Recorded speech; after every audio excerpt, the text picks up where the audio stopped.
Welcome to another episode of Every Day is Friday.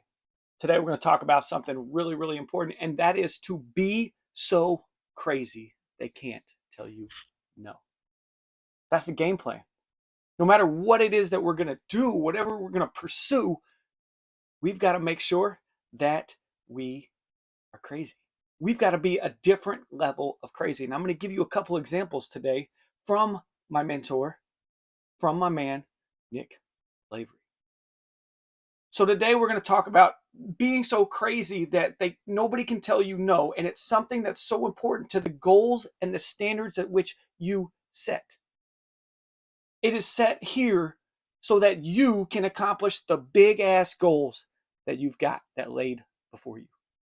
So that you can be so crazy that nobody tells you that you can't do it. Why? Because your belief is so strong. Your conviction is so strong. Your attitudes, your actions are so strong that nobody can tell you no. Let me give you two examples. The very first one here is my man Nick Lavery, objective secure, Green Beret, 3-time Purple Heart. He's over here fighting across the globe, right?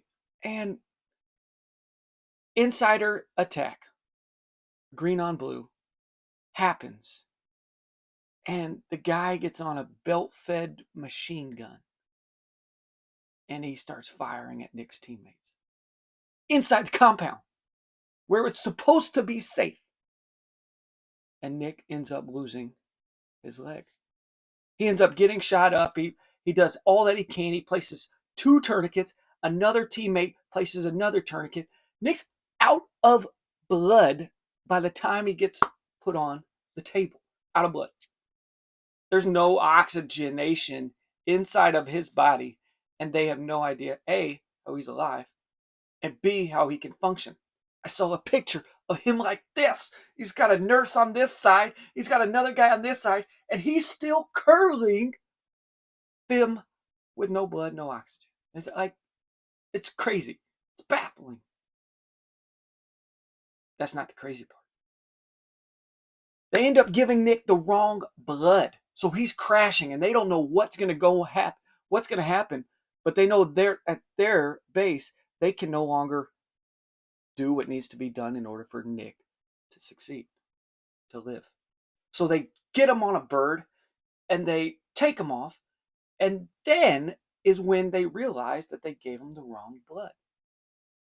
So what happens here, they give him the wrong blood, and the medic crew, the guys that are on the bird, which I find out is a 17-year-old kid.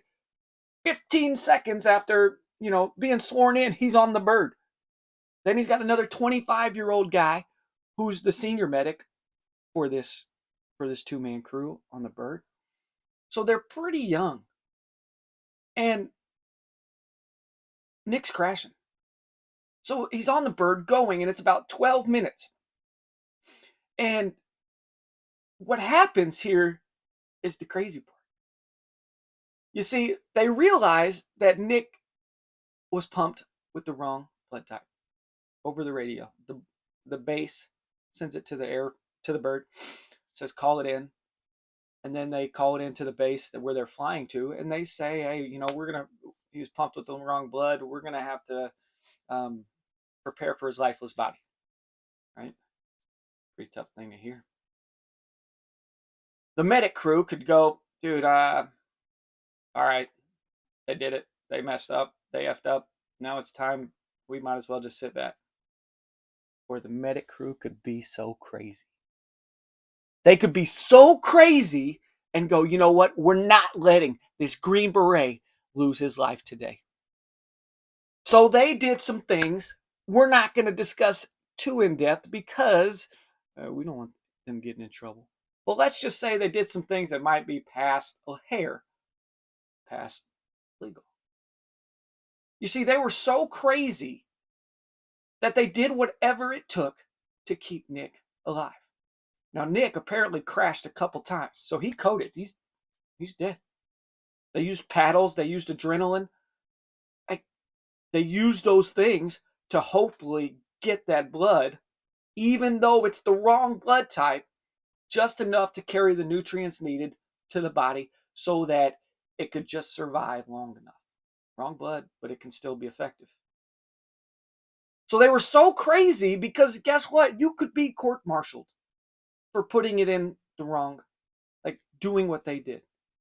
You could get in some serious trouble by the upper levels, up the chain of command, because you did something that you weren't supposed to do in order to save a life. They were so crazy that it became successful. They were so crazy. You see, success requires crazy. Success requires, hey, guess what? All these thoughts are, no way can this happen, but I'll prove them wrong. I'll show them that it can happen. How? My actions. I show them. I do it day in, day out. Piece number 2 comes from Nick himself. So crazy. He's in the hospital bed 4 or 5 days after this happens, and guess what? The doc's like, dude, there's no way that you're going to go back in. Nick, so crazy that he tells them, I don't want that. That doesn't exist in my life. That doesn't exist in my mindset. I am going back to my team. Nick set up a personal gym on his bed. He's got rubber bands. He's got all these things on his bed that he can get his curls in. He can get his shoulder press in. He can work on moving his core up so that he's closer to be able to do things. So now he worked on this, and it was so hard at the beginning, but it got easier. And now he can sit up pretty easily. He was so dead set on, I'm getting back to my team. That's my success. That's my mission. No matter what, I'm going to it. And I'm going to be so focused on being able to do it. How do I roll over? What's that going to take for me to do it? Where am I at now? How do I practice this portion of getting better and stronger so that I can move forward, so that I can move to the next piece? You've got to be so crazy. So crazy. Everything that is so difficult for people to pass Green Beret and the Q course qualification to be a special forces. Everything that has to happen there, as a two-legged person, he had to redo. He had to redo. That takes a different level of crazy. What if they told you, hey, guess what, coach? 30 years, 20 years, 10 years. You're 10 years in, coach. You're going to have to start back at the bottom. Varsity basketball coach, stud coach, won a state championship. Elite of the elite high school coaches. And they said, coach, guess what? You're going to have to go back to elementary school basketball. And you're going to have to work your way all the way back up. What would that do to you? What would you say to that? Would you be so crazy that you would say, nothing's going to stop me? It ain't going to happen. I'm going to get back to that level. I'm going to do whatever it takes to be successful, to be the best, to be at the level I believe I want to be. It's going to take a level of crazy. Now, there's all sorts of different examples that we can use for crazy. There's Disney, there's Starbucks, there's the Lord of the Rings. There's Spanx. There's 4 companies. There's 50 companies that truly believed in their product, their CEO, their dreamer, their visionary, that believed in the product so much that they had to go to that level of crazy in order to do it. They had to get rejected 216 times. How many rejections is it going to take you to get where you want to go in that job? How many iterations of your product, of your masterpiece, is it going to take for you to get where you want to go? Because I guarantee you it's not 1, and it's not 2, and it's not 3. How many days is it going to take for you to get to the level of fitness that you want to get? You want to drop 15 pounds. You got 60 days? Do you have 60 days? Well, I hope so, because that's what it's going to take. It's not something that's just going to come easy. It's going to take this level of crazy in order for you to move forward. So I'm encouraging you. I'm speaking this into you to be so crazy that they can't tell you no. Maybe you weren't very good in basketball at the high school level. Great. But you want to be a college coach. What's that going to take? What steps are needed for you now to take now so that it moves you forward? What could help? You've got this product. You're ready to launch it. What's it going to take for you to move to the next step? Not to the dream. You can't catch that yet. But to the next step. And then the next step. And then the next. And then the next step. Ladies and gentlemen, climbing a mountain is the same thing. It takes a level of crazy. Why? Because you feel like it's never gonna happen. You are never gonna get to that top. Why?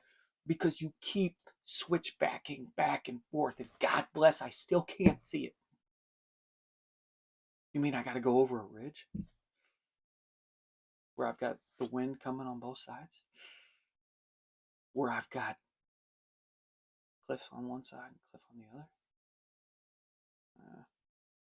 Takes a level of crazy. It takes this level of crazy that you've got to do so that you can be who you were born to be, who you were created to be.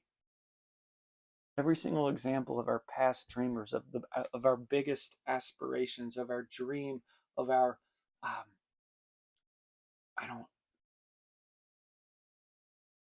idols, people we look up to. I don't like saying idols.